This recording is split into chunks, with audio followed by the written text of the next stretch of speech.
અમારી જૂથ ખાતે ગઈ 15/3થી જે તાલીમ શરૂ કરવામાં આવી છે તાજેતરમાં ભરતીમાં એમાં એસઆરપી લોકરક્ષક તરીકે દીપક દિનેશ બારિયા ઉંમર અંદાજિત 27 વર્ષ જેઓની નિમણૂક એસઆરપી ગ્રુપ 1 ફર્સ્ટ ગ્રુપ ખાતે થયેલી હતી અને છેલ્લા 4 વીકથી અમારા જૂથ ખાતે તાલીમમાં હતા. સવારના નિયમ મુજબના પીટી ટેબલ પ્રેક્ટિસનો ટાઈમ જે હતો અમારો ટ્રેનનો ટાઈમ એ પૂરો થયો એટલે કપડાં ચેન્જ કરવા નાવા ધોવા માટે એ લોકો ગયેલા. ફ્રેશ થઈ કપડાં પહેરી અને તૈયારી થતા હતા.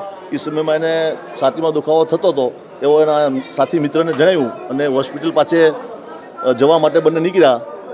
અમારી યુનિટની ડિસ્પેન્સરી ખાતે કેસ પેપર કઢાવી અને સારવાર લેવા જતા હતા એની પહેલાં જ ડૉક્ટર્સની ચેમ્બરની બહાર જ તેઓ ઢળી પડ્યા. એટલે ડૉક્ટરને સમગ્ર સ્ટાફ છે તાત્કાલિક પ્રાથમિક સારવાર આપી જે કાંઈ જરૂરિયાત ડૉક્ટરને જણાવી એ પ્રમાણે ઇન્જેક્શનો અને બોટલ આપ્યા અને રિફરની જરૂર પડી એટલે અમારી યુનિટની જે હોસ્પિટલની જે સારવાર માટે જે અમને સ્પેશિયલ એમ્બ્યુલન્સ ફાળવી છે એ દ્વારા તાત્કાલિક અમે એને સિવિલ હોસ્પિટલ ખાતે અહીંયા ઇમરજન્સી વોર્ડની અંદર દાખલ કરવામાં આવેલા હતા અને સારવાર આપતા ડૉક્ટર શ્રીના જણાવ્યા મુજબ એમને ડેથ જાહેર કરવામાં આવ્યા છે.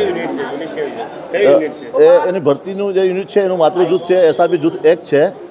તાલીમ જે લઈ રહ્યા છે એસઆરપી જૂથ 9 ખાતે લઈ રહ્યા છે. દીપક દિનેશભાઈ બારિયા રાજપીપળાના વતની છે.